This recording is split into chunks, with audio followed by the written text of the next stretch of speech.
like 5 years. I had to drive up the lakes, I had to drive everywhere. There You were went to 41 every town. communities. So I took the the opportunity to go to every one. I'd like to welcome everybody to the August 10th, 2022 regular meeting of the Conservation Commission in Portsmouth.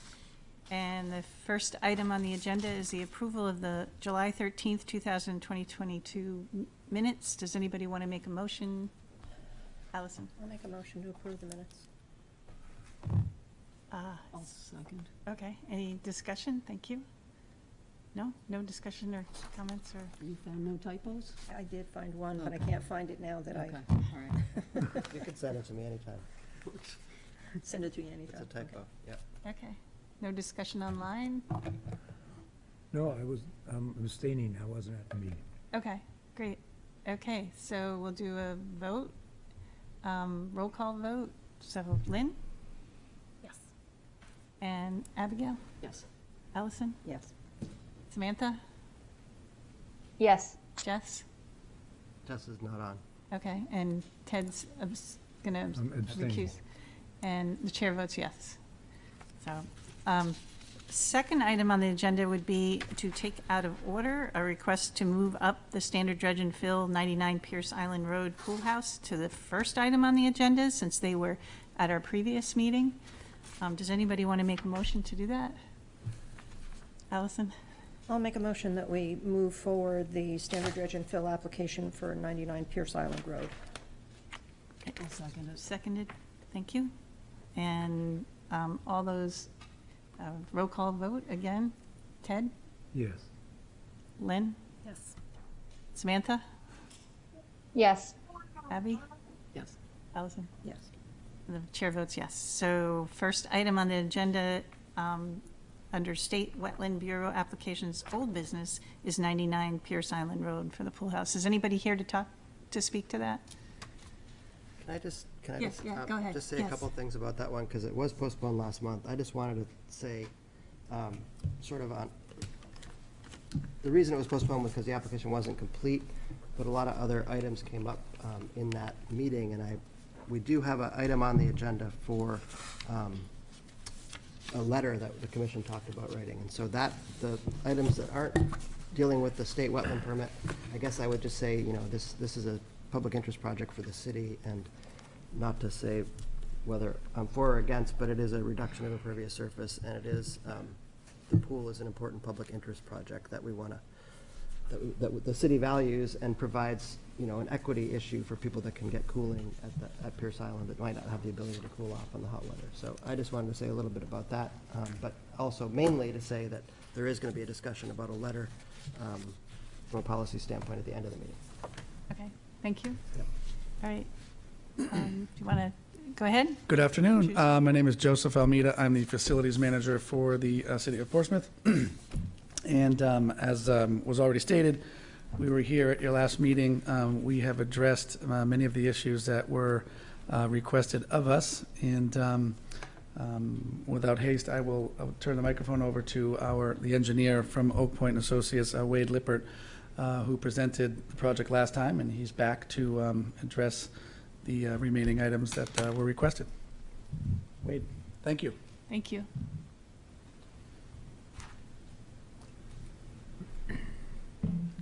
Good afternoon, everyone. As Joe stated, we had presented this project at the meeting last month, and there were some outstanding items that still need to be addressed. There's no major changes to the scope of work. Again, the overall scope of work is removing that existing pump house building that's located at the northwest corner of the site.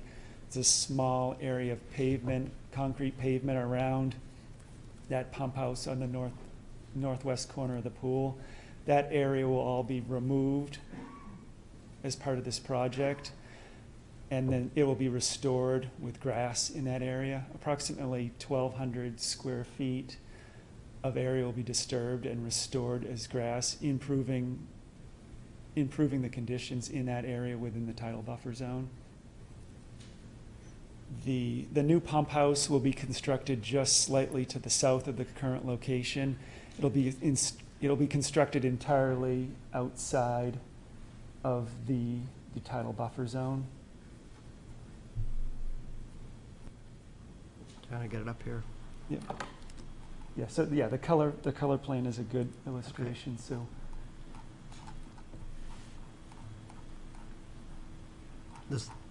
That one? The first one in the Okay. set, yeah.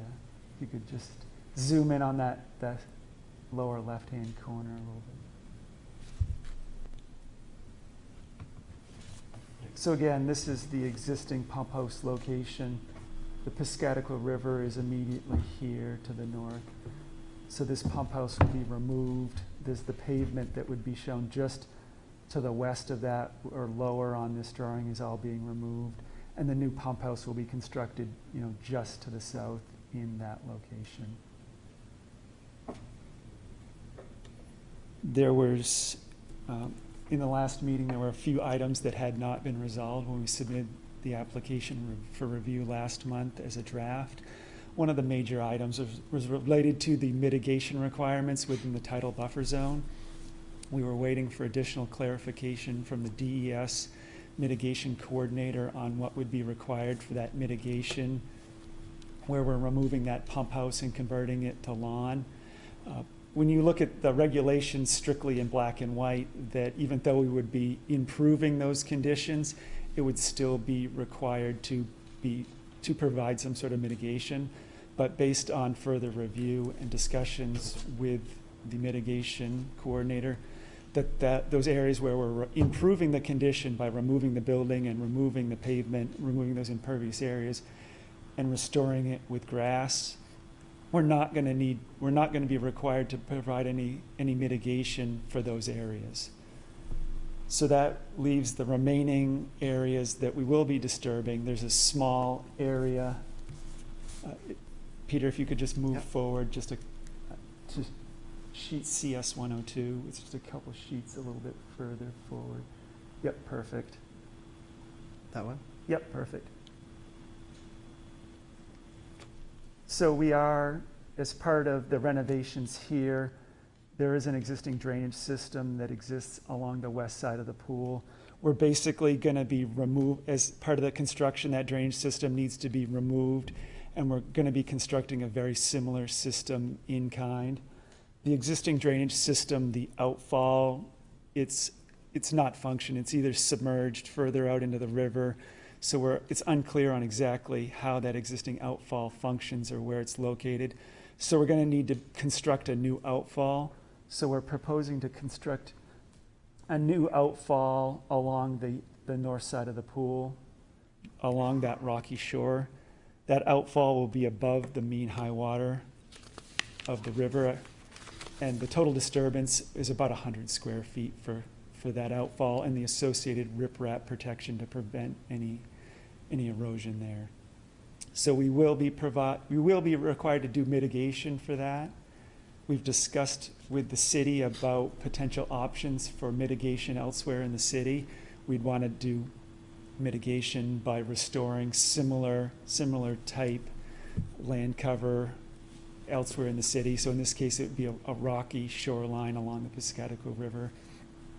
The city doesn't have any current shovel-ready projects that would satisfy the mitigation requirements to offset this requirement. So we're proposing to pay into the ARM fee for this 100 square feet of disturbance for that outfall.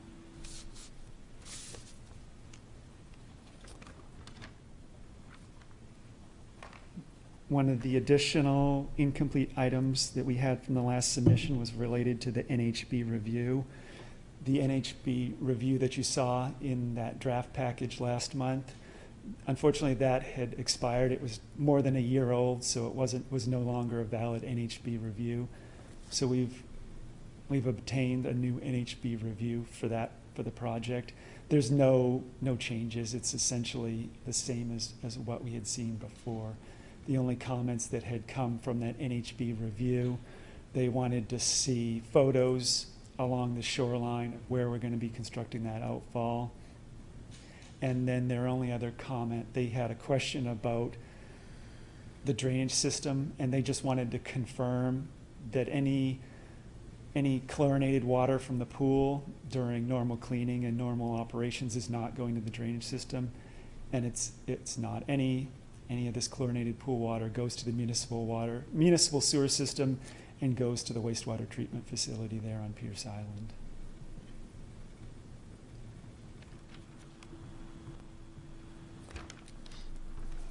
Additional item, it was not an item that was incomplete, but it was a request by the Conservation Commission in the last meeting. We are, to be able to construct this facility, we are gonna be removing, there's, right in this vicinity where the new pump house building is being constructed and where the surge tank is being constructed, there's 7 trees that are being removed. I think 5 of those are red maples, and there's 2 other, small, I think they're arborvitae trees in that location. As part of our revised package, Peter, if you could just go back one sheet, please.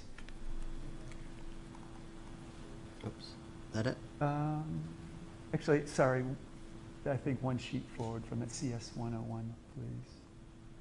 Or, yep, keep. That one? more. One more.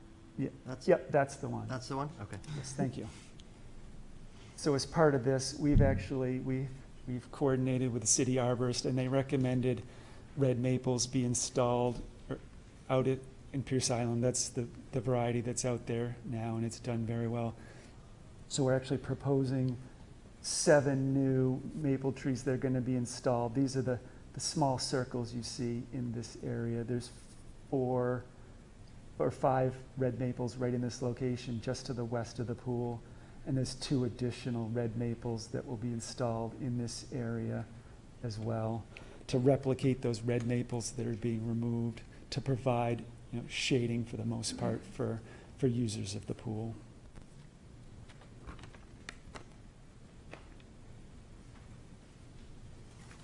So that's basically a brief overview of the changes to the application. So I didn't know if the commission had any questions for me. Question? Yeah, sorry. Go ahead. I saw Peter look at me. What's the cost of this project? Estimated cost? I don't have it hand. It's, Joe, I don't know if you remember offhand. I think it's in the $3 million range, if I remember correctly. Do we feel like that might be familiar? Yeah, it's multiple millions of dollars, just between $3 and $5 million. This is an extremely large pool for the Northeast. It's recognized by our consultants as one of the largest and most unique pools on the eastern seaboard. So it's a lot of area, a lot of linear footage, and a lot of water to treat. It's an expensive project for sure. Thank you. And a lot of that expense is all of the pool systems are going to be completely removed and Right. replaced. It's not just the pump house, it's the gutter system, the piping, everything that's Yes. associated with that, the pool deck, which is being replaced in kind. So You're basically unfortunately- starting from scratch, just keeping the shape. Exactly, Right, yes, okay. exactly. That's what I got the feeling from the last meeting, but okay. Or not got the feeling, but. Lucas, yes, Lynn. Just curious if you could just tell me a little bit more about the water that does drain out at that outfall. Where is it coming from? And I guess, were there any other alternatives that you considered? Like, is there any possibility to just treat that water just in the land surrounding the pool? Yeah, so basically what happens is it's just going to be essentially to collect the runoff that comes from the pump house building. The roof on that building slopes towards the back. It'll be collected into a gutter and go into that drainage system. And then to the surge tank just to the south of that as well. That's a new concrete tank. It's basically flush with ground level. So it's going to collect just the stormwater runoff from that area. It drains off into the grass area where it's collected by catch basins that are in the lawn areas, and then it goes out, discharges out to the river. Unfortunately, we're very constrained in this location because of high groundwater. So unfortunately, we would have liked to have, implemented some sort of infiltration type system, to provide additional treatment for this. There's not really going to be, quantity-wise, there's not any impact. It's basically replicating the existing condition. We don't have any concerns. It's not a parking lot or anything that's going to have contaminated. It's basically stormwater, rainfall that's coming off the building in that surge tank area that's being collected. There's a trail that runs along the north side of the pool as well. So there's not the opportunity to just have a swale to let it, naturally disperse and flow into the river, which would have been, a preferred alternative, to have some sort of shallow depression and create a much more natural system. But unfortunately, we needed to get that water under that existing trail and out to the river somehow. And this is, we looked at many, many alternatives, and this is unfortunately the best scenario we were able to present and minimize the impact to the greatest extent possible. And like the area where those trees are that you're planting, that couldn't also serve a purpose of being kind of a catch area? Yeah, unfortunately, the challenge that we have, because we're fighting elevations as well, the pool is very low. Right. That I think, the high tide level comes up to, like, the average high tide is roughly elevation 4, and the pool deck itself is right at about elevation 7. So once we start looking at any sort of underground retention or treatment system, we vertically don't have enough elevation to get that rainwater into some sort of system and then back out into the river without having piping that's going to be submerged.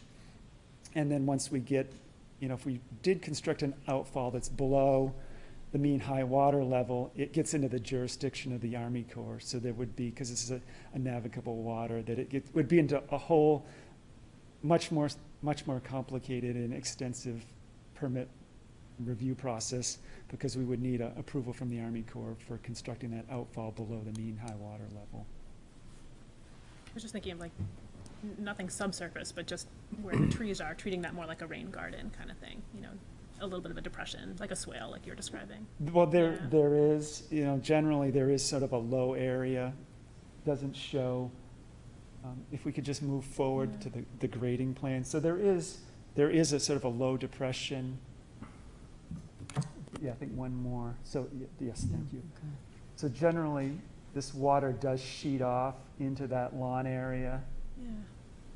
to the west of the pool here, and again in this area here. So there is a low area here, and again a low area here.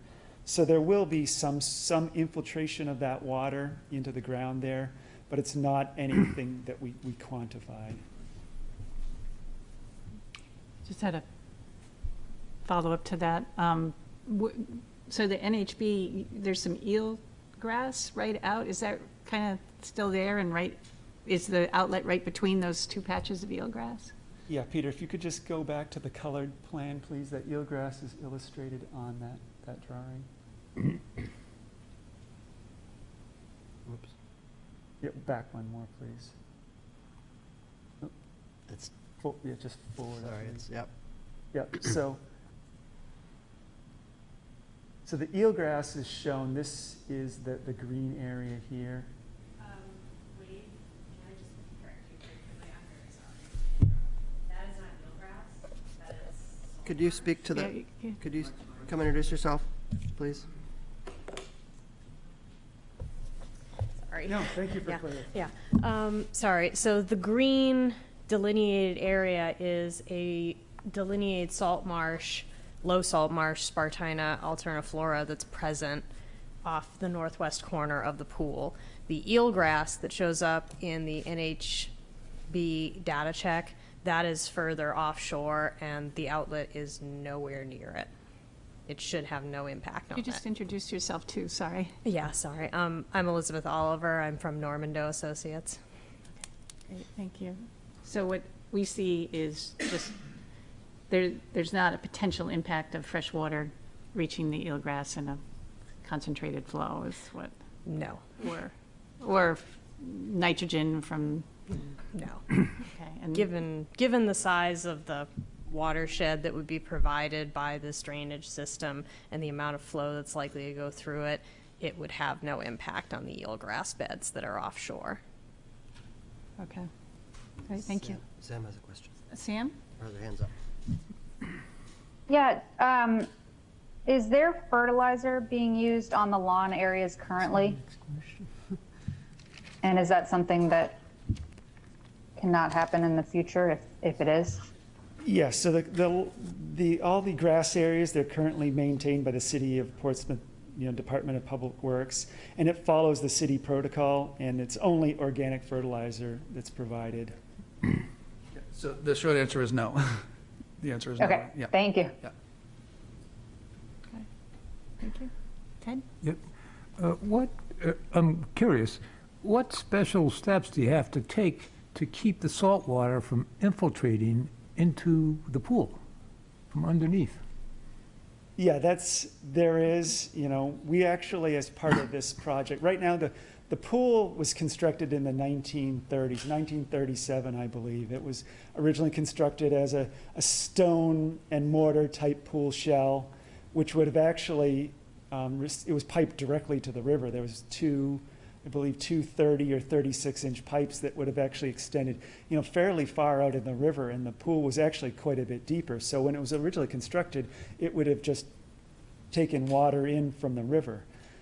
So and again, in 1947, there was a major construction project where the pool was actually partially infilled, so it's much shallower than it would have been at that time, approximately matching its current depth of about 6.5 feet at that bottom.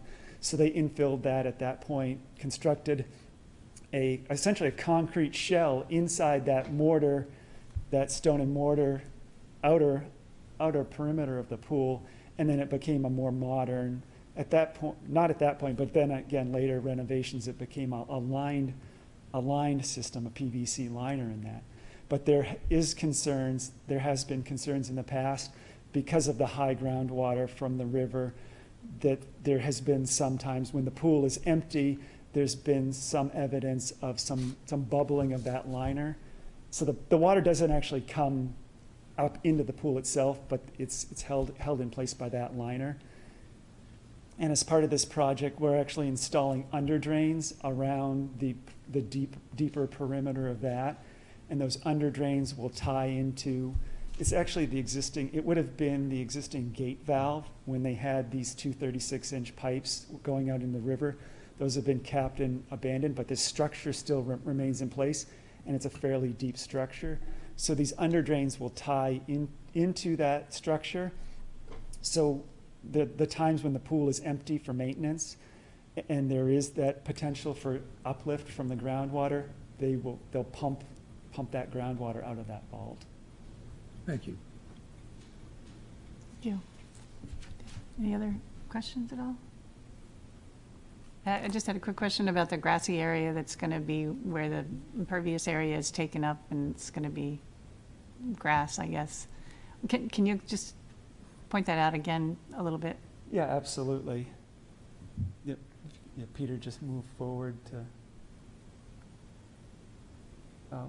Yep, yep, perfect. Yep, thank you. So again, this line represents, you can see sort of there's a dashed line here. Okay. That's the 100-foot tidal buffer zone. So the pump house has been moved to the south, just outside that tidal buffer zone. So the grass area is right, it would be right in that center of that. You sort of see a blank white area. So that will be the lawn area. Okay. It'll be between the pool deck and the fence. The pool fence is approximately in that location, so it'll create some additional area within the fenced-in pool area for the users. Okay. Thank you very much. Any other questions from the commissioners? Does anybody want to make a motion?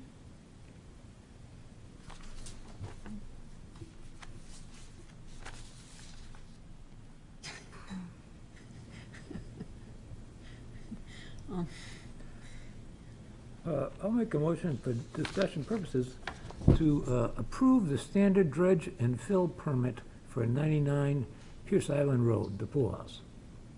Okay, thank you. Second? Second it. Second? Thank you. Discussion?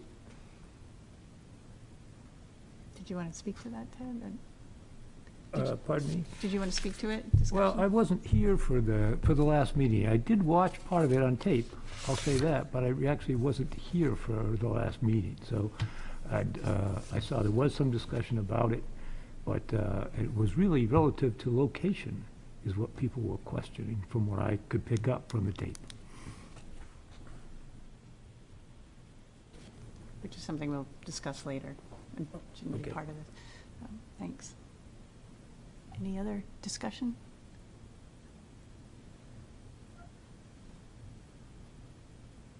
So I was going to just say, I appreciate the, Oh, Samantha has. oh, good. Go ahead, Samantha. I was just going to say, I don't know if this is what you were going to say, Barbara, but I appreciate the addition of the trees and the addition of the shade, in particular on that, I guess, southern side of the pool. Yeah, thank you. I was going to say the same thing. And in the future, too, I know there's going to be other work done there, and so definitely wanted to touch base with you guys on the future work that's being done and some ideas on that, so Absolutely. thank you. So if there's no other discussion. Do you want to do a vote? Ted? Yes. Lynn? Yes. Allison? Yes. Abby? Yes. Samantha? Yes. The chair votes yes. Thank you. Thank you. So the next item on the agenda was go back into order. So it was a wetland conditional use permit, 1465 Woodbury Ave. Anybody here to speak to that? Yep, go ahead. Introduce yourself. Oh, sorry, I gotta stop share.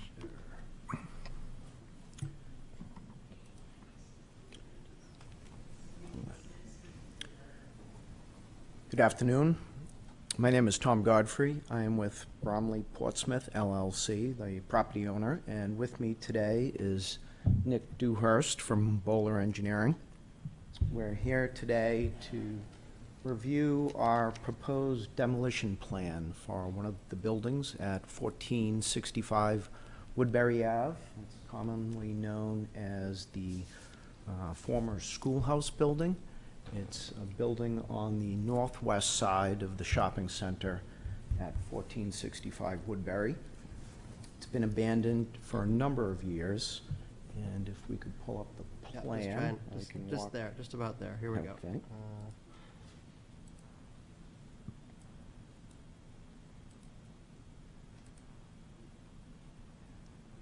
Okay. Perfect. So the shopping center is up in this area. This is actually where HomeSense is, and Burlington Coat is here. Woodbury Ave is to the bottom, right there within the pointer. You can see where Wendy's is. This area is the area in question, outlined here, which is between Commerce Way and the shopping center parking lot. The back entrance to the shopping center is right here, coming off Commerce Way. We have a small wetland finger up here underneath the power line easement and next to a drain and a sewer easement. So we are within 100 feet of that wetland finger right there. You can see our wetland line is that arced line right here. That's the 100-foot buffer.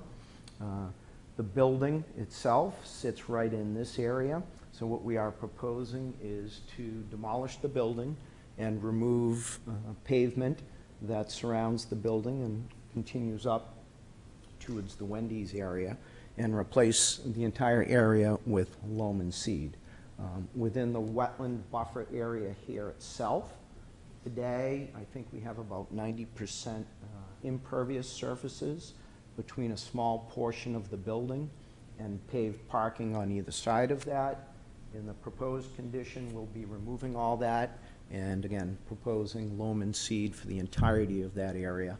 So that will be 100% pervious once we're done with that.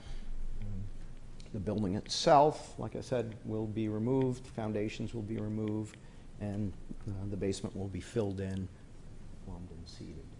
We are adding a small fence. We currently have Jersey barriers blocking an entrance here.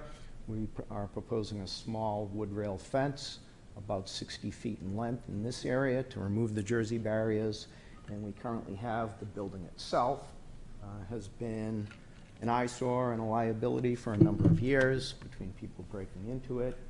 The building itself is no longer structurally sound. We've got some issues on the interior with floors collapsing and things like that, so we've currently had to surround it with a fence for a number of years now. So what we're proposing to do is clean that all up, remove it, and we've filed for a demo permit, and we will also be continuing on for an amendment to the site plan approval through the land use process. One thing I'll note is from a stormwater perspective, the entire shopping center drains from the front towards the rear of the site. This parcel itself has a small riprap area here that takes the drainage from this site and discharges it into that wetland finger right there. We propose that the drainage would stay exactly the same as it does today, and any runoff from this site would continue to go in that direction. That wetland finger and that discharge point that I highlighted is within the property that is owned today. That continues on to the back of the property and discharges into a wetland into the rear there.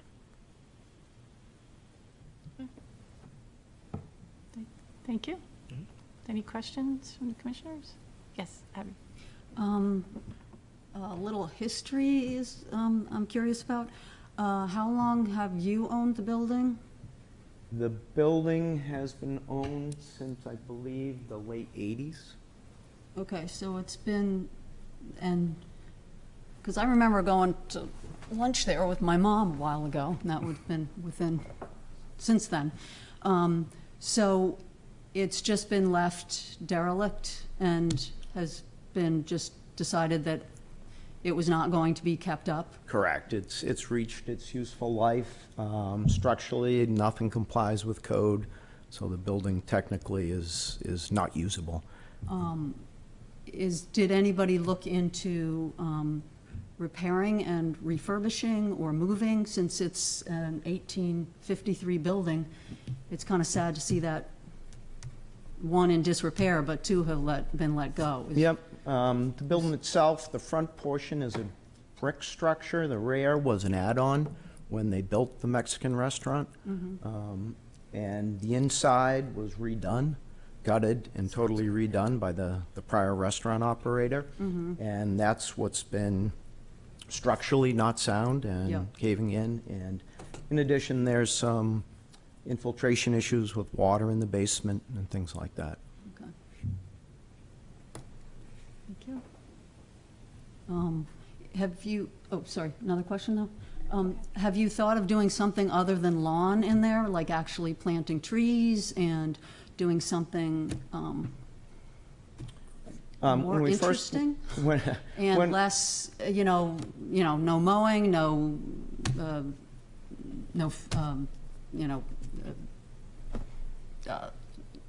treating the grass with anything, that kind of thing. If you had plants, native plants, you wouldn't have to do any of that anyway.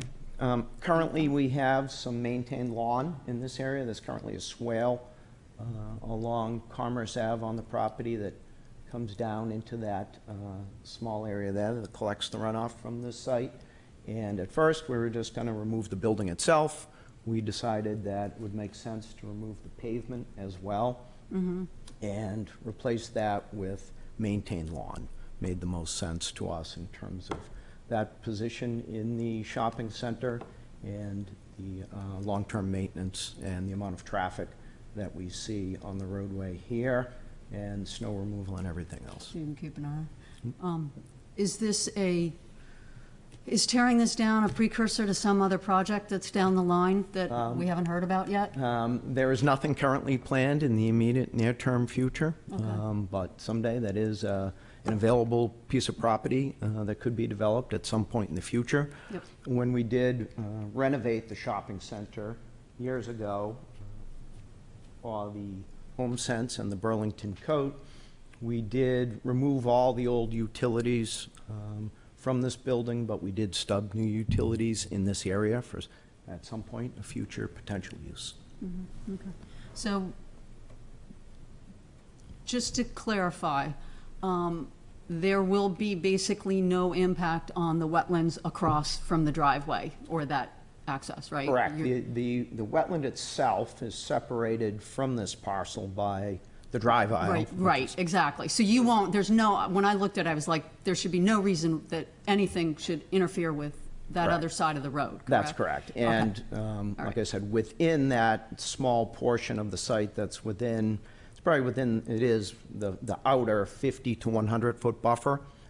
Today, it's, like I said, 90% impervious, Yeah. and that's going to go to 100% pervious in the proposed condition. Yeah, okay. So we think that's a vast improvement from. I just wanted to hear somebody say that there was, anyway, that's it for my questions. Samantha? Sorry. Yeah, is part of the reason for keeping it, or changing it to maintain lawn is to keep it easily developable in the future? Is that one of the reasons why you're opposed to the trees, like we were talking about? No, I would not say it has anything to do with that. We've got maintained Okay. lawn in a number of areas in the shopping center, which works very well. And we propose to continue that same situation going forward and expand that into these areas. And in terms of maintenance of that lawn, are you guys using fertilizers?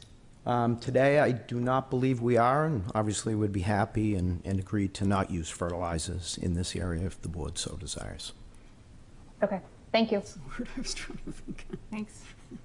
Allison? How can we be sure that this isn't just going to become a snow storage area? Excuse me? How can we be sure that this isn't going to become a snow storage area?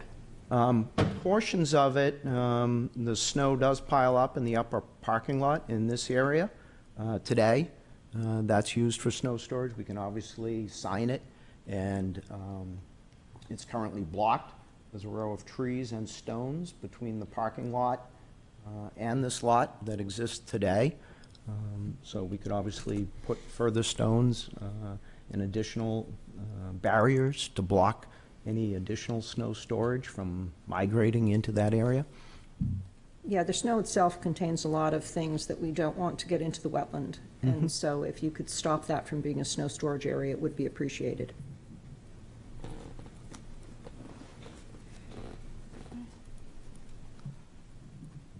Thank you. Anything else? Yes, Ted, sorry. Yes. We were just discussing this, but many property owners and projects that come before us that are close to wetlands or encroach into the wetlands, property owners have agreed to follow they're called the NOFA standards. It's the Northeast Organic Farmers Association. They have a big manual, and we ask that you follow the preferred methods voluntarily. People do, and they have it attached as part of the conditions of their plan for approval. It's very flexible, and this is a real opportunity here to create an alternative to a lawn. You could do wildflowers, you could do white clover, you could do a bunch of things that would help pollinators beyond just being an open green space, you know?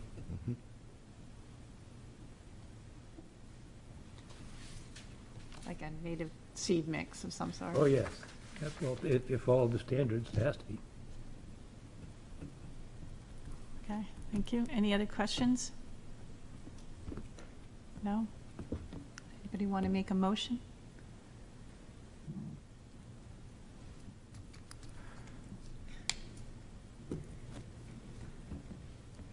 Ted? Sure. I'll make a motion that we approve the wetland conditional use permit for 1465 Woodbury Avenue with the condition that they follow NOFA standards and the maintenance of this property. And that's it for me. Is there I'd a like snow to- storage? Snow storage, I'd yes. like to add the stipulation that they take measures to make it so that no snow can be stored on the site, Some sort of signage or whatever? and stones, as he suggested. Okay. So is that okay with your first? Sure. Okay, seconded by Allison. Second. And any discussion?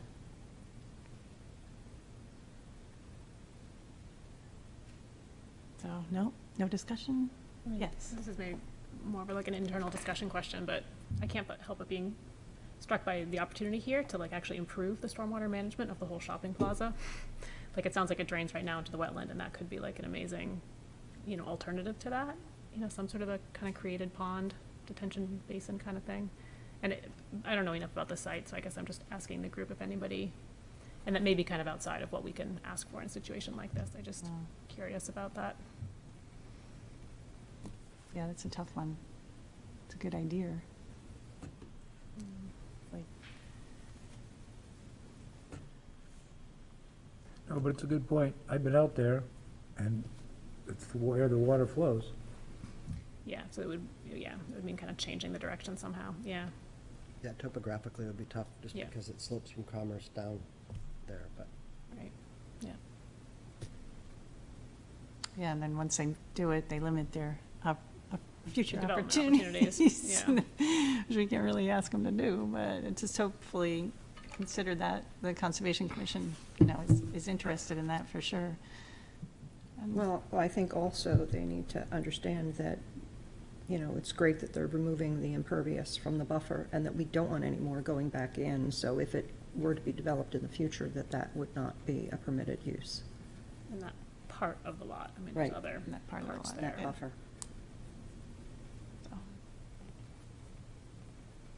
Okay. Any other discussion, comments? No? Do you want to do a vote? Samantha? Yes. Allison? Yes. Abby? Yes. And Lynn? Mhm. Yes. Ed? Yes. And the chair votes yes. Thank you. Great. Thank you very for the much. Conditions. So next on the agenda is the State Wetland Bureau application, old business, 333 Borthwick Ave. Does anybody want to speak to that? Hi, Alex Seller with Ty and Bond, representing the hospital HCA Healthcare. Present the 500 and... Sorry, Oh, Alex. no, that's all right. I'll wait for you. Behind here.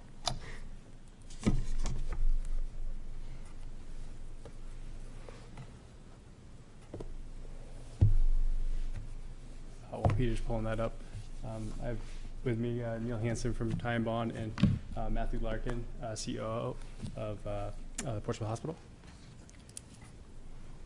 Okay. Which plan?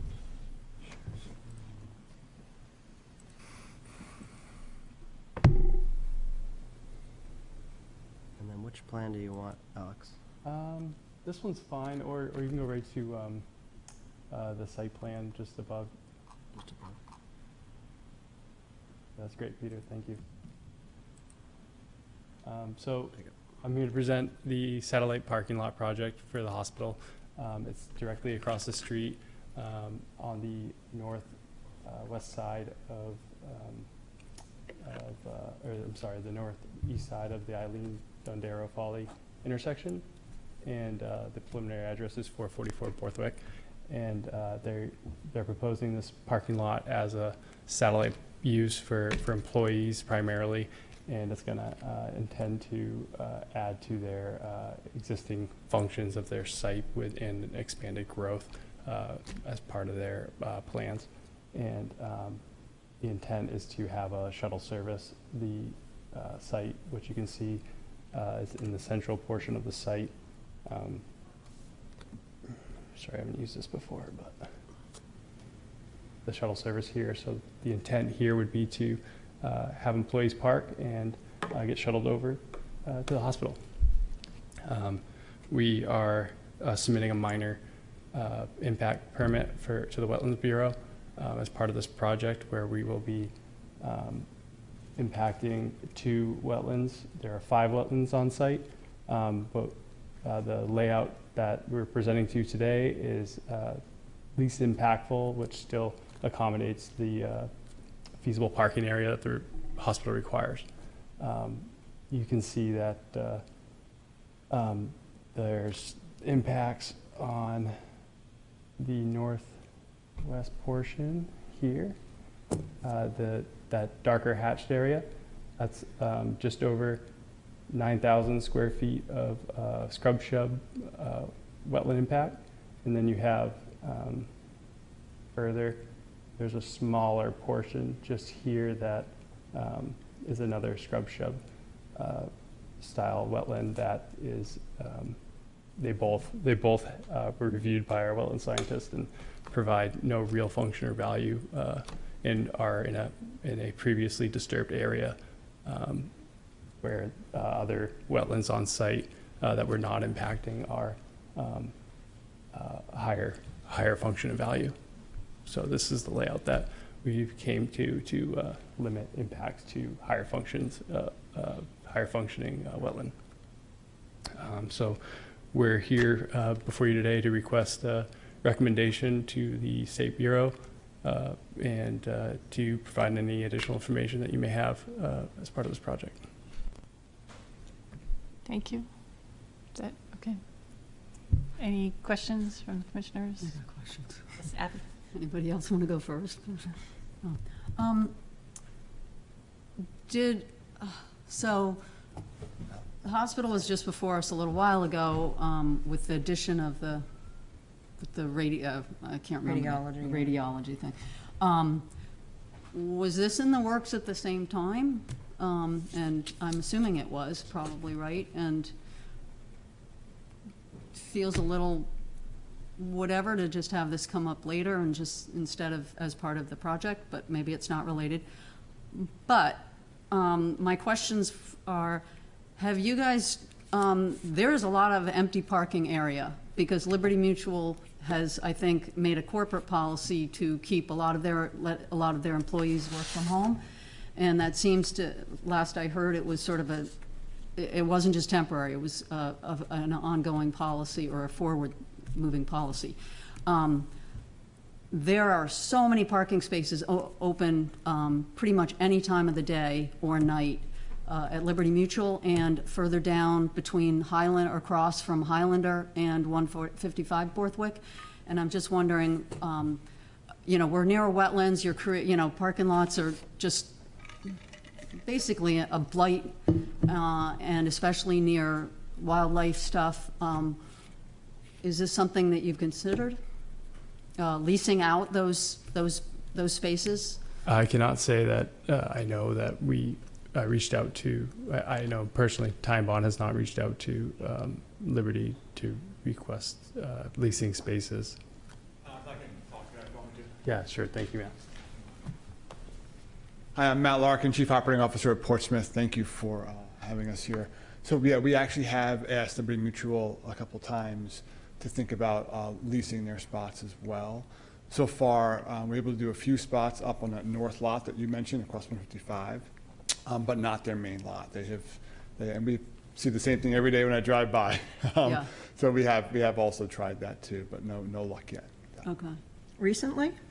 Yeah, there's actually more there now. If you go, there used to be during the height of COVID, there was 1 or 2 cars in there now. There's almost 50 to 100 now there almost every day. Well, the lot's Still- half full because I've driven by it almost every day. Half full, for sure. Yeah, Even quarter when to there are half 50 to full. 100 in there, it's like Yeah. a quarter full, Exactly. yeah. And they're not interested in making any money back at this point? I can't speak for, I Okay. can't speak for Liberty Mutual. Sorry. Oh, okay. Thank you. Yes, Allison? Yeah, no, I just have to say, filling in a wetland, Oh, sorry. doing away with that wetland entirely, which is actually 9,600 square feet, and infringing on the other wetland area and cutting down a forest to put in pavement is not in our regulations, not something that we allow.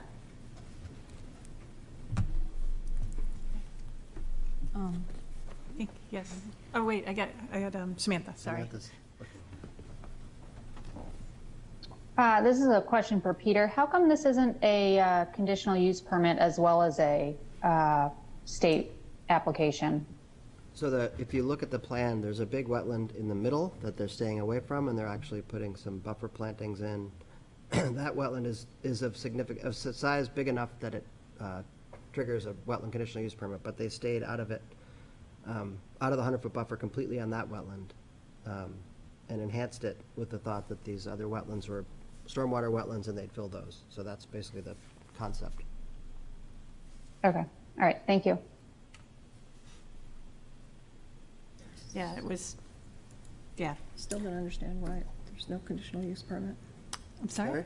I still don't understand why there's no conditional. Because we have a jurisdictional size of 10,000 square feet. Yeah, So they're well, under. we have no wetland scientist other than the one that belongs to that company that went out and measured the size of the wetland. And it's very close to being 10,000 square feet, which is a jurisdictional wetland. Okay, so we could ask them, not as part of this process, I guess, but I guess we could ask the consultant to provide that, a second opinion or something. I don't know how we would do that as part of the state wetland, but they are at site review. I think are you guys finished at site review? Oh, we're still in site review. Still in We have site planning board on the 18th. So you could make a request to the site review committee that they have a peer review of that wetland delineation, if you'd like. Yes. And then they could take that up at their site review meeting.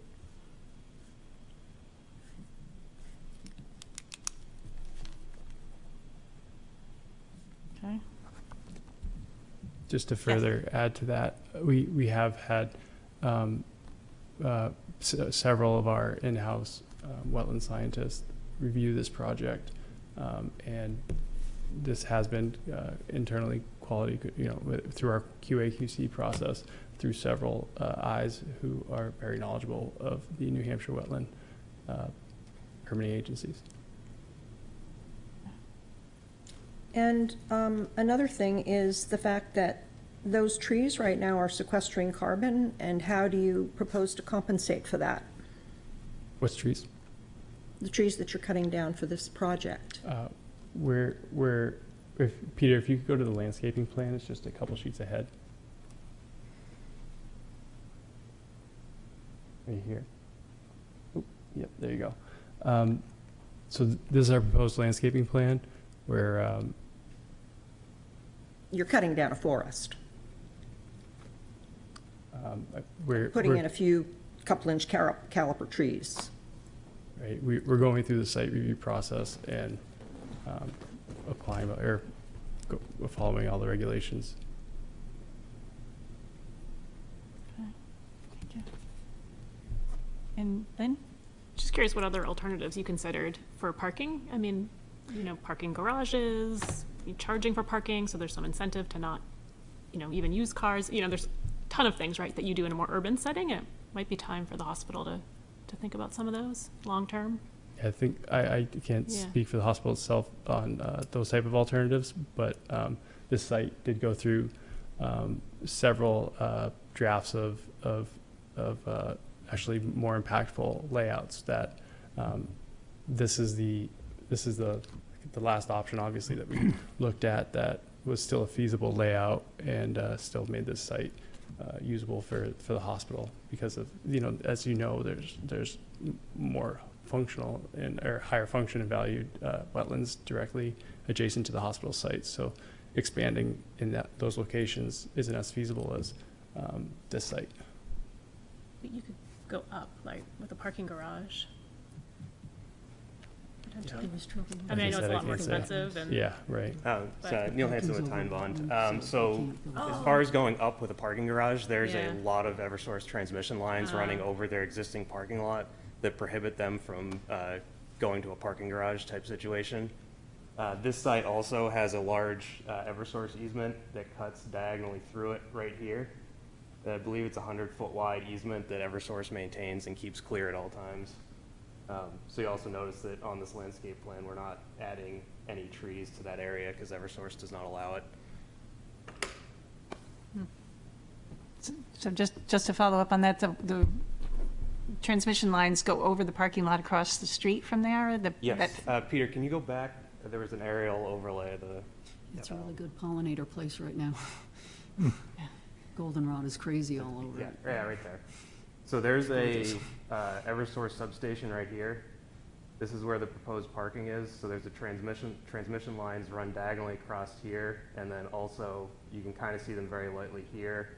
There's towers in this parking lot, and then they run somewhere in this direction. So almost this entire parking lot is impacted by Eversource easements that prohibit them from going up. Okay. Yes. How did you arrive at the 501 parking spaces necessary? Just with the layout, it was what we could attain without impacting. You don't necessarily need 501, you just decided you could put that many there, and that's how many you decided on. The hospital needs more, but that's what we could get with this alternative. Yeah. Yes, Abby. In, when we were talking about the radiology thing, I think Samantha brought up the issue about, as the hospital thought about moving certain functions of the hospital to other locations where there is existing infrastructure and parking is not an issue. It is easy to have everything in one spot and you just send somebody to one floor and up at whatever, but it seems as if, you know, it seems as if, There's no more room. yeah, I mean, they've built in a place where there wasn't enough room to begin with, and they keep wanting to expand, so it doesn't seem like it's a good sort of long-term thing to keep trying to expand here. And have they thought about satellite? I mean, other hospitals are doing it all. York and Wentworth, Douglas are doing it. They're actually coming over closer to Portsmouth as a result. But I'm just wondering, you know, there are a lot of empty buildings in Portsmouth, big empty buildings with parking, and I'm just wondering if, it'd be nice if they were just considering something like that instead of doing more of this, but I doubt you have the answer to that. I apologize, I do not. So,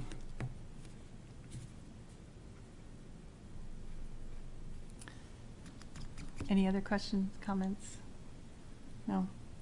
Do we want to take a vote, or at this point? Anybody want to make a motion? I'd like to make a motion that we write a letter that recommends this project not go forward. I'll second. So different than make a recommendation? Just write a letter. Well, So- make a recommendation that this project not be approved. So. Can we still discuss stuff right now? Yeah, first and second. So, Liberty Mutual, I have some questions about them. With their big pond, what is, the purpose for that is probably water collection, but it's not part of the, is it part of the wetlands system, or is it, it's got aerators and things like that? Is it its own thing? On the next property over, the pond? Yeah, on the Liberty Mutual property. It's a wetland system. It is man-made, but it's still considered wetland. Okay. And they mow all around it. And they put things in to keep the Canada geese from, you know, hanging out there, because they seem to not like it. I mean, the people don't like the geese there. Is there any leverage that we have to say, you've got parking? I guess I would just say this is an application for going to the state for a parking lot on the Portsmouth Hospital property.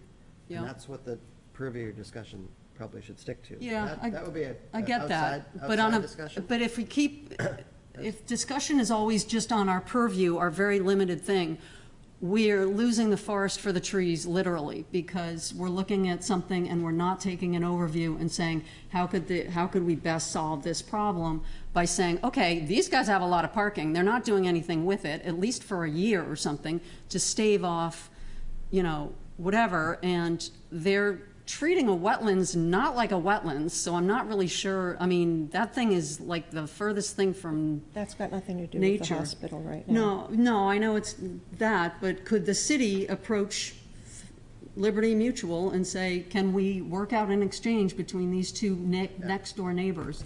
I mean, there's a motion on this application right before. Okay, never mind. Samantha has a Enough question. said. Okay, sorry. Yes, Samantha. Yeah, I agree that this project shouldn't move forward with the state. I I think it's a huge impact. The filling of a wetland, I know it's a low quality wetland because it's been previously disturbed, but that to me is not a reason to fill it in. You know, if someone's been trampled on, you don't keep trampling on them. You try to bring it up and bring it back up to better quality. I also think the fact that, you know, they wanted 501 spaces because that's the maximum they could fit in there is not okay. I don't know if there was an actual study done to determine how many more they need, but just saying the hospital needs more is not enough to justify that amount of impact. And also the removing of all the trees is just substantial.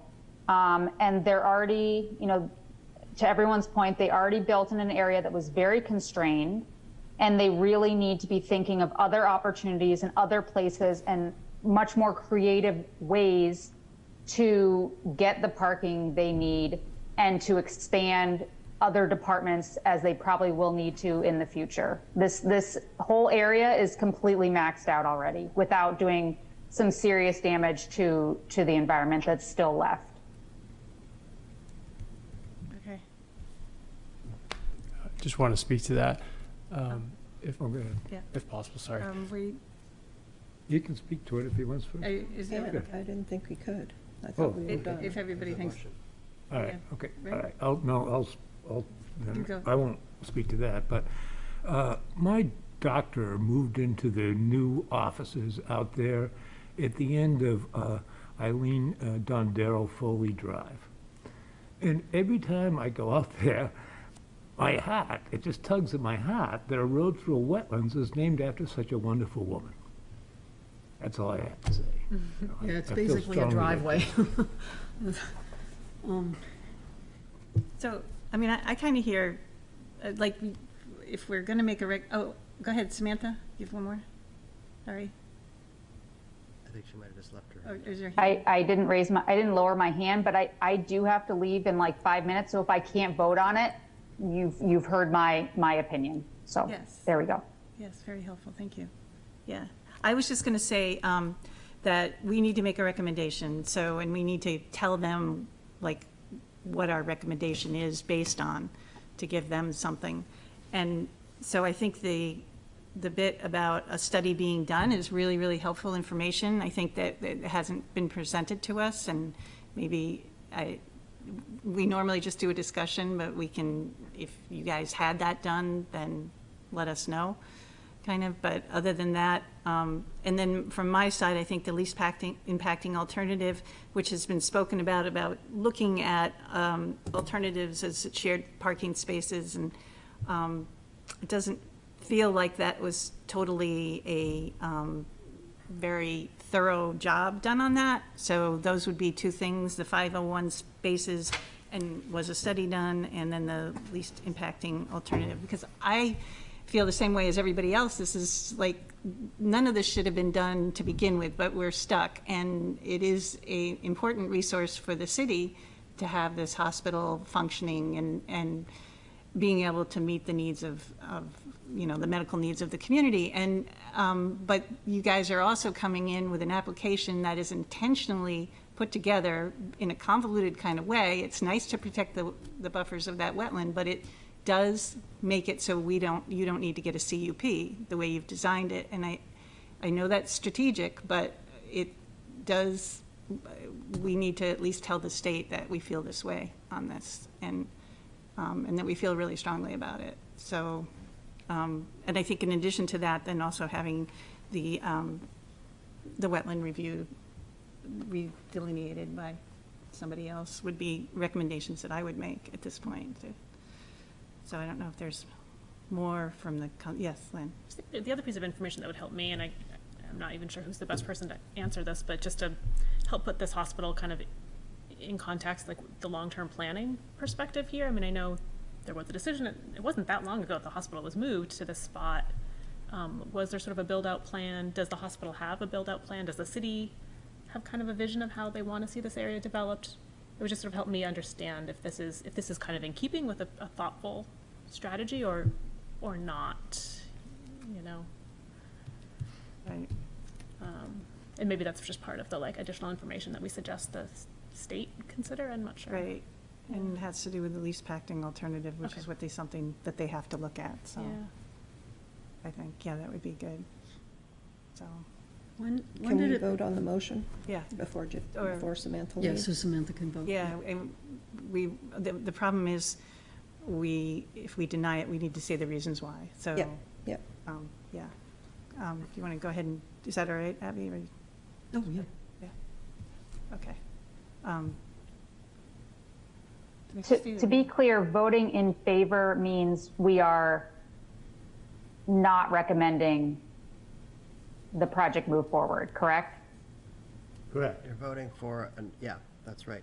Okay. Allison made Okay. a recommendation that that the state doesn't approve this. And if you vote in favor, you're agreeing that the state shouldn't approve it. And then Okay, for thank you. putting stipulations in there, why? And then you gave a couple reasons, which I took notes, and Allison had the size of the wetland. Well, that was, she wanted to know about the size, but that's a separate thing.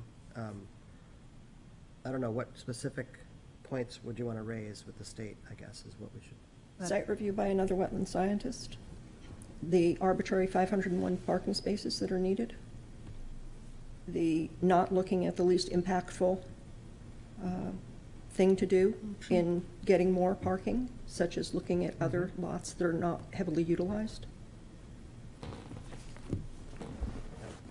And possibly showing us those studies, because I think we could be helpful in determining, if other areas would be more suitable and working around those areas.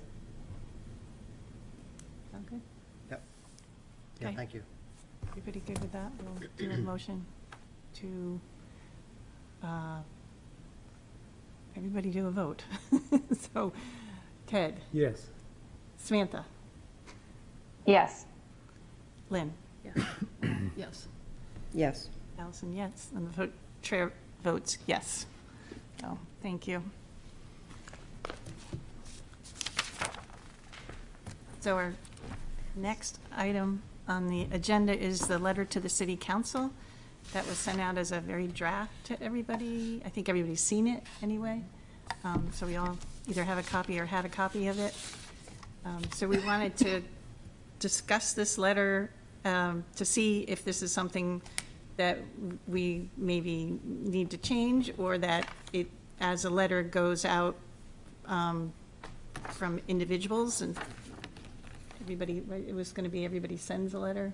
Yeah, well, it came up for me is that it was being done by email, and we had to be careful about creating a quorum. So I guess if the committee wants to send a letter like this, or this letter in particular, then they should approve that as a committee in a meeting. Or if they do it outside of a meeting, then they're kind of creating a quorum. I guess one or two members could work on it and bring it back to the full committee, but you just can't have, without setting up a meeting, having 4 members agree on it creates a quorum outside of a meeting. So that's where I. And that's why it's being brought up at this meeting, Yep. because it's a public meeting, and there were a couple of us that did work on it. And, I said that I will send this letter myself with my own signature and have that be it, so nobody else has to put their name on it, unless you want to. Yes, okay, thanks, Allison. Yes, Abby? Oh, no. No, never mind. Never mind, okay. So, Well, I don't have the letter with me, but I did read it, and I did rewatch that portion of the tape, because I wasn't at the meeting, And as I have mentioned, one of the powers of a conservation commission is to make recommendations. And to me, this is perfectly appropriate to make a recommendation to the city council that you disagree with the placement of the pool. I too view it as short-sighted. If it was me, I wouldn't want to put it out at the community campus and put a parking lot out there and a big pool that's only used a few months a year on virgin land. I think that's a mistake. No, I would think that there would be area that's already being utilized that you wouldn't have to cut down forest for. But at any rate, that was just a suggestion to Yeah. put things together. The real gist of it was also the fact that there's no incorporation of any kind of alternative energy on this site where there's plenty of opportunity to do that. I mean, we were talking about a lack of shade, and so they put in trees, which was nice, but the thing is that there's still that entire concrete area surrounding the pool where you could have a nice canopy of solar panels, you know, and they talked about at some point that pool house was going to need to be redone and that they could potentially put solar on that. But what we want to do is we want to increase the awareness of the city council to the fact that they have opportunities to be doing things to help mitigate climate change. That's the reason that I wrote the letter. Here's my feeling, okay, as being an administrator for a lot of years and putting capital plans together and looking at things from a long-term perspective. Haven't we heard of climate change? You know, I mean, the water is rising, and that's one of the lowest places in the city where we're investing $3.5 million. Do you know if the 3.5 includes the pool house? No. No, I don't know either, but that's a lot of money. So I looked up, how much does it cost to build an Olympic-sized swimming pool? You know, 50 by, 25 meters. You can build them for less than $1 million. Brand new Olympic-sized pools, So for me, then you want to build a pool house and everything else, my perspective, I put it right next to the existing indoor pool. Yes, there's some ledge there you'd have to blast out. That's no big deal. We see what's going on downtown with the underground parking garages. It's not a big deal. You could build it on the same length as the pool on the inside, on the outside. You have showers, changing rooms. The pool is used mostly in the summertime when the high school isn't around, so you've got plenty of parking. So from my perspective, for about $1 million, you can put in a new outdoor pool right there next to the other one. You have all the facilities and parking you need. Well, whatever. I really was, it was just a thought that they could put all of like the, there's athletic fields out there now, there's all that kind of stuff. So I thought that that would just be a site that people could go to. I don't care where the pool is located. I just don't think that it's in a good spot right now. I agree. And I also think that there should be some sort of renewable energy going into this site. And that was one of the points I was trying to make with that hospital application as well, is that solar canopy over the lot or something, Yeah.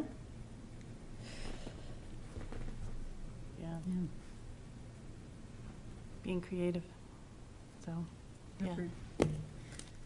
Every new So I know that construction should be this working current on- city council is very supportive of moving forward on climate action. But I think Ted's right, the commission has the ability to make policy recommendations to the council. So however you guys want to craft it, I think that's your role. Any other? To me, there's kind of like two separate things in the letter. There's the I don't like the location of the pool because of the risks to sea level rise. And then there's sort of the second thing of if you're going to make an investment in a piece of public infrastructure, do it as sustainably as possible.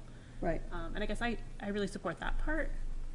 The moving the pool to me feels like a more, I don't know, kind of a more tenuous recommendation. I just feel like we could find fault with any, we haven't done the research to figure out where is a reasonable. No, we haven't, but the Location, thing so is, I feel- that's something that the city would do.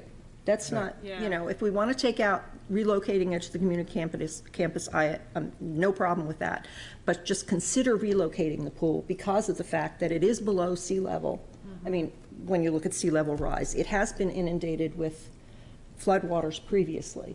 It's just, and the fact that we have such, when we get downpours, they are so heavy and can flood places very easily, that's just going to become more of an event. It's going to happen more frequently. So I just don't think it's a wise investment for the city. So Sam brought up, talked about it being saltwater pool. She sort of fed off of that originally. Why couldn't it go back to it? For $3 to $5 million, could you build two pools, one that, is done easily in a proper location for it, and then you build a smaller pool, maybe recreate the same shape on, if people are really wedded to the Pierce Island one, you do a small one in the same shape, it's a recreation of it, It's saltwater, it's a saltwater pool. Now, I know there are tons of PFAS and, I don't know, whatever else is in the channel there that's, you know, but to do the same thing that they did where they take out the seawater and then they put it back in. And, you know, like they did back in before 46. And then people have their, you know, sort of their city swimming area, and then you have the sort of more serious thing where you've got school activities or whatever that can use the other pool. And I'm guessing you could build both for less, I don't know, maybe the saltwater pool isn't viable, I don't know. But it seems as if you could probably get 2 for less than this current one, because you're not doing all the over-engineering. I don't know, just a thought, but. I guess I would go back to, I feel like we shouldn't be making like specific recommendations as opposed to just kind of raising some concerns or raising some questions that we hope can be considered. I mean. Right. But if you don't sort of offer solutions, people just go, I don't know, you know, I mean, not that that's a solution, but I mean, you know, if the city can start brainstorming on a, you know, sort of a commission to commission level, then maybe things can get, I don't know, new ideas can come out, because I mean, Allison's idea of relocating didn't even come up because when they were going through this, they didn't own the property. The city didn't own the property, you know, the campus. So it's sort of like, you know, you get the entrenchment. Never mind. Well, I think that if you keep it simple, we just don't, in the face of, you know, rising sea levels, we don't consider this a wise investment at one of the lowest spots in the whole city of Portsmouth. Yeah. That's all. They'll ignore us anyway, but it doesn't matter. You could turn it into something else. I mean, That's really. I think it's useful to make a statement from I think our it- observation. You know, I that's think all. it's going to be very hard to have a meeting every time we have a different iteration of the letter. Yeah. So that's why I suggest that everybody write your own letter. If it's really of serious interest to you, write a letter to the city council. And hopefully they'll read it into the minutes. And that way we don't all have to keep working on it together, because I would like the city to get it before this moves forward any further. Yeah, this is timely. So when you were talking about, Peter, having to get basically everybody to vote to approve it for us to send it out To get a from letter us. that everybody could agree on, Yeah, Yeah. or you So- could send it, if you're gonna do it that way. If everybody sends their own letter. that and we would be don't have to different. do that. Yeah. Yeah. Which makes it simpler if we But- don't have to do that, get everybody to agree on it. right? Do you sign it as just a resident or as a member of the Conservation Commission? Sign it as both, I would imagine. I Okay.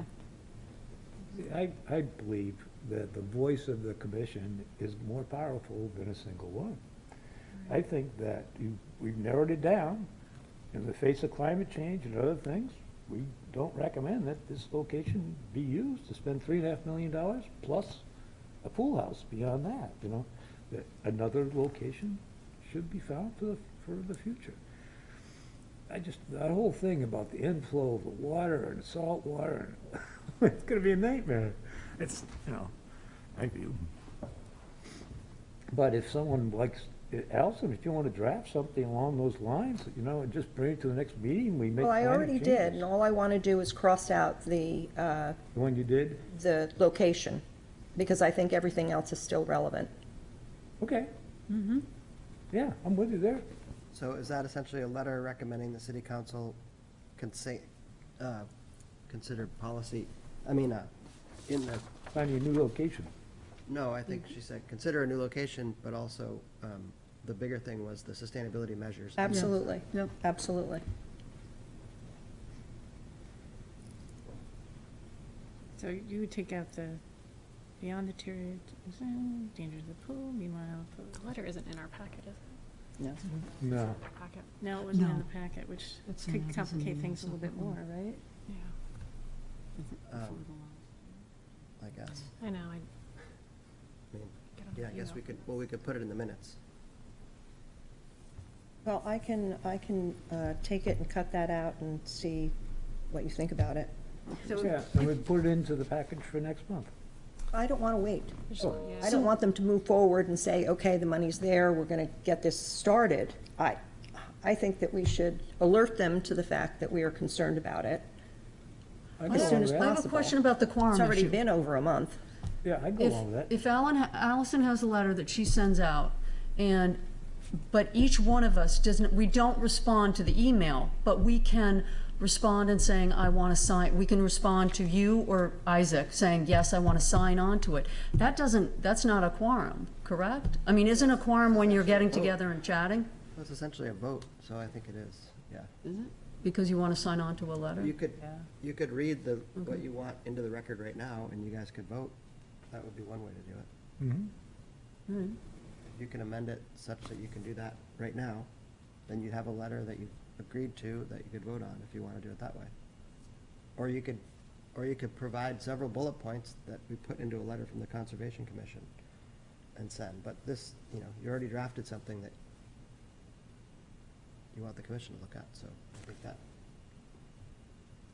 So, and Allison, you're talking about taking out the second to last paragraph, but I don't remember what it says, basically.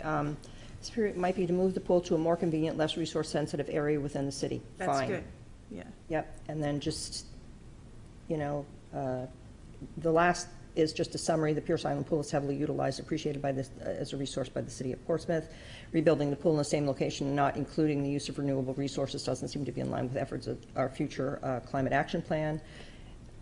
And so that paragraph can stay. I think that just taking out that a lot of time and energy has been created, plans, community campus, consolidation of city, that can come out. If you, Could you just read it into the record? could you Sure. just, Cross out the parts you're not gonna, Yeah. one suggestion, if you could make a reference to, rising sea levels. That's a vision everybody sees there. She has that in the beginning, it's though. in there. Yeah, I do. Yeah. You do? Okay. Read the So let whole me read letter? it. Well, I think so. I Yeah. mean, then you have everybody who's watching can see what the It's on the document record. is. And then you Okay, can vote dear on it. council members, through the submission of a wetlands dredge and fill application, the Conservation Commission recently became aware of plans to completely renovate the Pierce Island swimming pool, pump house, and systems to bring the facility up to current health and safety requirements. These rehabilitation efforts include replacement of the pool's vinyl liner, gutter, underground surge tank, concrete pool deck, and stormwater drainage system. Pierce Island itself includes salt marsh, tidal pools, meadows, rocky cliffs, providing vistas of the surrounding areas, and Iva frutescens, marsh elder, a threatened species in New Hampshire. Approximately 1/3 of the total project impacts will occur within the tidal buffer zone, including permanent impact to the rocky shore. Beyond the deterioration expected in this heavily utilized resource, the pump house needs to be moved because it is within the tidal buffer zone, within the 100-foot flood zone, and below projected sea level rise. The pool itself is within the flood zone and has previously been inundated with water from the Piscataqua River.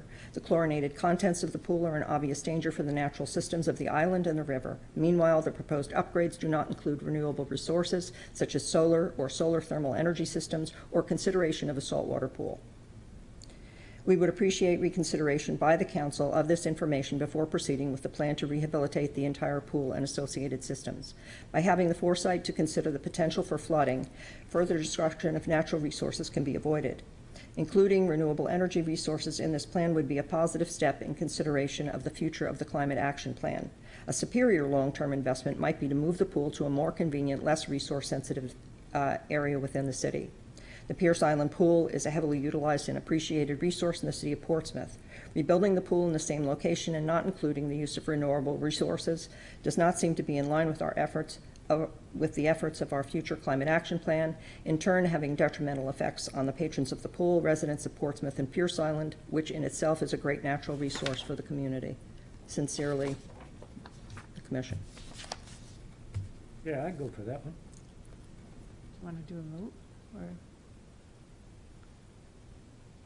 any changes before we do a vote? Any additional changes? Well, it's basically we're asking them to consider ways to make the pool both more resilient and more sustainable. Like, Yeah. those are the messages I would like get behind. Okay, so do you want me to add some verbiage saying that? I don't have it in front of me, so it's a little bit hard. Well, no, but what I could do is at the end of the Pierce Island Pool is a heavily utilized and appreciated resource within the city of Portsmouth. Rebuilding the pool in the same location and not including the use of renewable resources does not seem to be in line with the efforts of our future climate plan, or having detrimental effects, Maybe whatever. instead We of would re- like to increase the sustainability, we would help. Or even instead of the alternative energy, and not considering ways to make the pool both more sustainable and more resilient. Okay. It seems, not in line with the climate action plan. Of not making the pool more, Or looking for strategies to make the pool, more. okay, not Do you want to pinch me? I know, right? Hover. I can't looking copy at it without seeing I it. know, it is so hard for the group. strategies to make the pool more sustainable and More resilient. more resilient. And I think that's the building in a different way that is not so vulnerable to sea level rise. Or in a different location. Okay, so, let's see, rebuilding the pool in the same location without looking for strategies to make the pool more sustainable and resilient seem to be in line, does not seem to be in line with the efforts of our future climate action plan? Okay, Sounds great to me. so everybody get that? Can I suggest one other little Sure. change? Yeah. The part where you mentioned the saltwater piece specifically, it's a little Yep, further yep, up. or consideration of saltwater pool water. I wonder if that could be changed. I feel like there's probably a ton of things wrong with the saltwater idea. It could maybe just be more considering, alternative ways to treat the water or something, alternative. Right, because they did say the salt water I mean, could be, The Piscataqua River is not probably clean enough to bathe in. Yeah, The shipyard is not. right there. No, it's You know what I not. mean? it has to be It says that chlorinated it's too, with the salt water. It has to be treated. Okay, yeah. So, So maybe but I feel like the broader thing is just Another, ways to, another, ways oh, to say, manage the so- water or or ways to- consideration of an alternative, all the traditional pool chemicals or something. Well, it is on the same island as a $100 billion wastewater treatment plant. I'm not worried about that. I'm actually more worried about the shipyard. If we're pushing to them, for them not to build it there, then the saltwater issue goes away. Yeah, I mean, maybe- unless they're gonna pick some other place No, that's in the saltwater title zone. pools are Can So- be anywhere. everywhere. So, what? Yeah. They can be It's not- everywhere. they wouldn't pull the water in. Okay. okay, So or that is or an example of an considerative, alternative. Okay. or consideration of alternative treatment methods? Yeah. Okay, so I took out saltwater pool. Do you want me to read it over again? I don't think so, you read it. Yeah, Good it's choice. really Okay. great. Okay, Yeah. so those are Allison? the two changes. And it's very well written. We can Really provide well include it in the minutes. Okay, Okay. All right. So a copy will be in the minutes. So we good to vote on it? Yes. Okay. Somebody's got a Mhm. Yep, motion, thank I you. think, actually. Do we have a motion? I Motion? don't think you do. No, so we did need a somebody want to make a motion to submit the letter to the city council as written? And sorry, just sign on behalf of the Portsmouth Conservation Commission? Okay. Yeah, right? Mhm.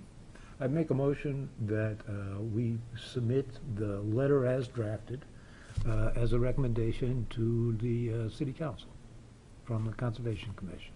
Okay. I'll second it. All right. Any more discussion? Roll call vote. Lynn? Yes. Abby? Yes. Allison? yes.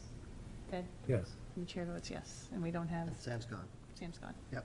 All right, motion passes. Thank you so much for your time, Allison. It No problem. really. You were doing passing those And so, down. Thank you. our last item, or almost last item on the agenda, Oh, I think one more. I One more? think I cut- an update My count of is the wrong. Organic Land Care Committee that met. It's all the same document. Okay.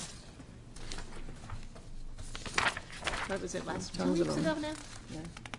Yeah, just 2 weeks ago.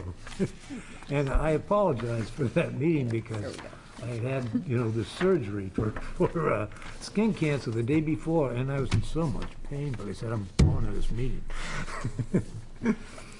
Anyway, but I ran out early. Anyway, I'm excited. In a short period of time, I found out a lot of information that I want to share with you. After our meeting, I immediately got hold of Diana Carpanoni, who is my counterpart in Dover, and one of the most knowledgeable citizen scientists I know, and we contacted NOFA, New Hampshire, and NOFA, Connecticut. And the four of us had a terrific meeting for like 45 minutes, or 40 minutes, I think, when our time on our Zoom ran out, But we really just, they're very, NOFA is, I passed out a little information on NOFA, sort of the history here and what they do. And they're, they started in '99 with 2 states creating organic land management standards in Massachusetts and Connecticut. Now they're in 7 states, including New York and New Jersey, every place in New England. Maine has their own, actually a couple years older, or Organic Farmers Association. It's a little bit different. But if we were going, I was so excited that they're excited that they want to help in a big way. And I'll say this, if we were going to go out and put out a bid, we had unlimited funds, we put out a bid for services for an organic land management program, and we said we want it for homeowners. People are going to take care of the property themselves. We want to create a market, or create people that are accredited that can provide these organic land care services for the people that want to pay for it, create a market for it. And then thirdly, in the future, push this for commercial property owners. Well, both of these people are outstanding. And, Jeremy is the operations director for NOFA, and he oversees the whole accreditation program. They're in Connecticut. They oversee the whole entire accreditation program, and they run it, NOFA Connecticut. Anyway, Jeremy said that he'd be willing, they've never, ever had a program, their class, it's 4 straight days. You have to go to Western Connecticut to attend it. It was breaking new ground when we had COVID, and suddenly they created an online course, like myself and Diana got accredited, and 2 people from Public Works got accredited too. So anyway, they're willing to help in a big way. So for the first time, they're willing to put on the NOFA course here in New Hampshire and here in Portsmouth. So we're excited about that. I've got to talk to the library people or find space or something, but these are ideas, nothing's been finalized yet. And I don't have anything really to show you other than these ideas. But the lady from New Hampshire is terrific, and she's really excited by this prospect. And they readily admit that there are some issues, that now that there's a possibility of expanding their programs, that they're very willing to assist us, number one, but number 2, to put the programs on here. And they're also willing to offer a discount on the class. The class is normally $400. He's already committed to say we'll provide a discount down to $300 for local people. The thought is they would do it sometime after the leaves fall and before the snow flies, potentially, so that they can attract the landscapers and try to get them into the business. Now, this is one of the problems, and it's on this sheet, and it's the last paragraph, the very last sentence. We also hope to educate the public about the importance of using standards-based organic landscaping services, because unlike agriculture, in landscaping, there's currently no regulation on using the word organic. And that's where they're excited, where I'm really excited. We have the opportunity here. It's a good job. It really is starting your own landscaping business. And we just don't have the people that are following organic land management standards. So this is a terrific opportunity, and they're willing to put on the course here and help us out. Also, that's what I lost myself there, but the lady from New Hampshire, Nikki Cole, is terrific. They've got a small, they have some full-time staff, but they have some part-time staff too. And she said, look, I can commit my education program coordinator and our marketing and communications coordinator to help us in this program when we want to PR it, And I also was going to, I normally have I see Peter Rice, I used to see Peter Rice regularly now, once a week on Wednesday at the gym. We're there at the same time, not the same class, but I'd catch up with them. And so now, since I've had my broken ankle, I haven't seen Peter in a while. So I emailed him yesterday and said, Peter, let's talk on the phone this morning before the Conservation Commission meeting, because I want to talk about one of the things that we want to do, which is one of the things, and then he was here and then he left, but one big aspect of this, and it's in the Providence part, is that the city of Portsmouth has made tremendous progress in organic land management. We're the only community in the whole state that follows it for maintaining our own city property. Like when the question came up about the grass, what they're going to do, I already knew the answer, you know. It's been terrific. And they've really got some great people on staff now. So I wanted to talk to Peter, and I'll call him tomorrow, to say, you know, you've got some people in your Parks and Greenery area, Corin Hollowell and Chuck Baxter, that Chuck is accredited on organic land management, that they follow great best practices in what they do. They've got this, you know, some equipment that they purchased through grants that they've received, and I want to highlight a big aspect of all the great things that Portsmouth is doing as an example for other communities and as an example for our residents. But we talked about taking our time, doing this very thoughtfully, not rushing anything out, trying to get the web page stuff done first, you know, but start something maybe in March with announcements, or announcing that we're going to put on an education program one day at the library. I haven't talked to people, but we put one on here in 1987 that was actually well received. We got about 70 people, I think, showed up one day at the library for a program on, and we just advertised it, you know, just locally a little bit, about organic land care. And a fellow came down that's accredited from Maine and put on a very nice program, and it was sponsored by the Great Bay Waterkeeper. Here, I found it. And Osborne Organics came up and sponsored it, and we also got some assistance from Eldridge Lumber, some financial assistance. So we vision that this being focused to an online program, but then do demonstrations and in-person things. Like that tea composting machine, I haven't seen it work, the city's work yet. I want to see it, you know. And people will go to a demonstration like that on tea composting and how the city uses it. So there's a bunch of exciting things that we think can be done. So as soon as we have some, you know, we're saying we're just gonna, we've got this core group, we want to do it quickly to get something out to others, and then, you know, take it from there. But we're excited. I also spoke to Barbara Richter on Monday, and Barbara is the executive director of the New Hampshire Association of Conservation Commissions. Nice lady.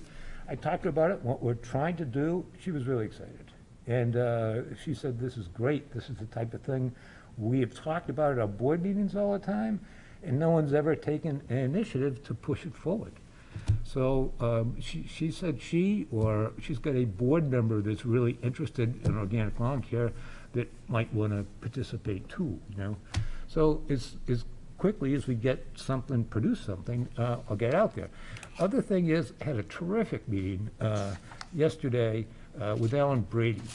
And Alan made some great suggestions, and he's the city's IT director. And, you know, I have, as Alan reminded me, you know, I have some idea of the capability of what they can do, because Alan used to work for me years ago. You know, I hired the guy here. Anyway, he was had such great ideas and good suggestions. And one of the things he suggested, which I think is a great idea, you know, the Think Blue campaign that the Stormwater Division runs, they have to do it once a year. They put this card out, you know. And there was some discussion about having them do the organic, you know, program. But, you know, there are really two purposes. So they've got this great program, Think Blue, with a little blue fish on it, right? And concurrently, Alan said, copy them a little bit. So we have something that says Think Green. And instead of a fish, we come up with, you know, bumblebee or whatever it might be, and use that. And then cross-reference between different websites and other things. And Alan was happy. We're going to do all the work. He's just going to give us a structure to put into a website. And he said, just check with Peter and make sure Peter supports it, you know. I said, I'm doing that now. And he said it shouldn't be a great lift for them to assist in this regard, because someone else is writing all the text and everything else, and it's really just getting, you know, suggestions back from them. So what do you need from us at this point? Really, nothing, to be honest. We're just gonna keep going, putting this stuff together, and now I'm just so excited that we've got NOFA, that they're willing to do a lot of the work, because it's helpful to them. The other aspect, well, Sam's gone, but Sam raised some good points. We said, okay, we want to get people that are accredited, get a list to homeowners and to businesses, hire these people, they're accredited. And she raised the issue, well, how do you know they're, might be accredited, but how do you know they're honest and they're following the practices correctly? And Jeremy told me this is an issue that they've been talking about more so than ever within the organization. So it's given him the impetus to create a subcommittee of their own, and he's actually asked my colleague Diana Caparoni to sit on it, to figure out how they can pull someone's accreditation, how they can test for it. You know, in some states, like the state of Maine, they go on and they test some of the stuff that contractors are saying, and they have the licenses for some of these. They'll pull their license if you're not doing it. There's nothing in New Hampshire. There's no policing whatsoever, and that's the big thing, is anybody can call it organic. It's like there's one outfit called, I think it's Maine Organic or Organic Green. Actually, the school hired them a couple of years ago, and they were fined like $34,000 by the state of Maine for doing product swap. Oh yeah, this is kind of stuff I'm gonna put on your lawn, and actually they're doing it for the municipality of South Portland. This is the stuff I'm gonna put on your lawn and all this kind of stuff, and they weren't. After they got the contract, they weren't following it, so they got fined. And I told the school, sent a letter to the school board to say, you know, the guys you've hired, they just want to let you know.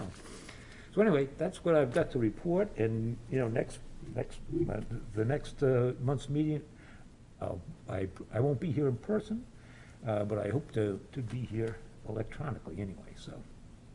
Okay. And do we have another meeting scheduled, right? Did we schedule the meeting for? Yeah. We schedule a organic land care. Do Yeah. you know when that meeting We is? did, it was kind of when I was leaving. The 31st? 31st. I'll be in France. Thanks, And I Ted. just would add, from the city's standpoint on the website, we just have to, we can put things on the website that are, like if we were advertising a public meeting to do this, that could be go on the website. If we wanted to do a website that said why you should do NOFA, I think we need to get either accredited or get some kind of ordinance change to say, to follow NOFA. But we're looking at, Kate's putting together a flyer comparing NOFA with what our standards are and state standards, and so we'll see what we can put out there. But we'll, yeah, keep talking about it with Alan and see what we can put. Well, we can put in there an education plan for anything, you know? It's just they've got a lot of video and tapes, and they've been doing Yeah, this for a while. yeah, I'm sure And we have been can put focused on, you links know. to that. Exactly, and we also have permission from a couple of other groups. The Mount Sinai people said we can use anything that they've got on their website, and there's a group in Long Island too. They have it's one of the older environmental organizations in Long Island, and they've got some pretty good stuff too, and they've already said, you guys can use it, you know?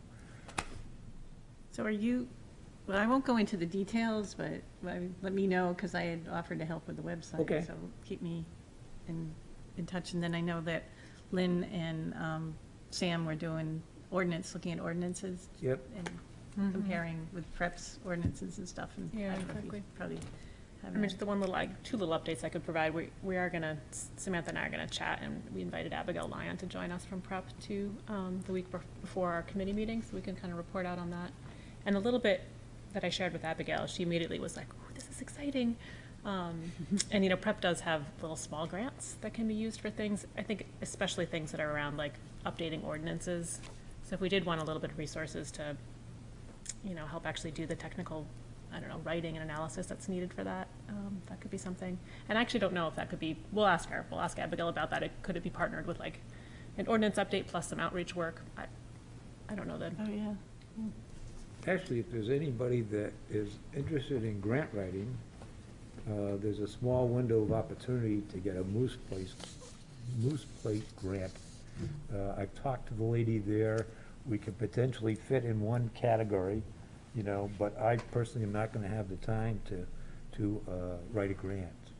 But Well, and it's you might a be chance. competing with us on a moose plate grant. so- Really? What do you, Yeah. what do you got one up for? Well, we're looking at doing a wetland one. I still haven't talked to Dia, but to update our wetland, we haven't done our wetland since 2003, so the thought is to, if they'll fund it, to expand, renew basically our wetland inventory and clarify the boundaries, because there's been a lot of changes over time.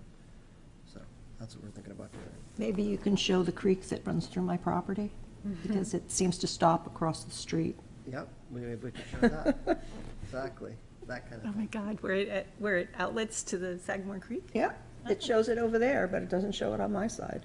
Oh, the other thing is that my colleague is gonna meet tomorrow as a Zoom meeting with the students, spokespersons for the Students for Sustainability. There's a new group of high school kids on the seacoast from different schools that have formed a new group about sustainability, a volunteer group. They want to raise some funds. They're looking to put on an art show as a fundraiser sometime in the fall, you know. And anyway, we're making contact with them too to see their interest. Great. Thank you. That was a lot of information. And thank you, Lynn. And I think that's it. Other business? If you're looking at changing ordinances, if you look at,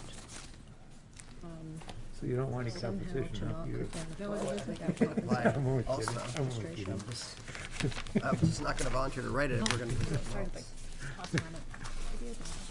Okay, so we're going to adjourn. Think a little bit bigger. Yeah. Okay, we're adjourned. Yeah, that's a great, We're we adjourned. hadn't thought about that.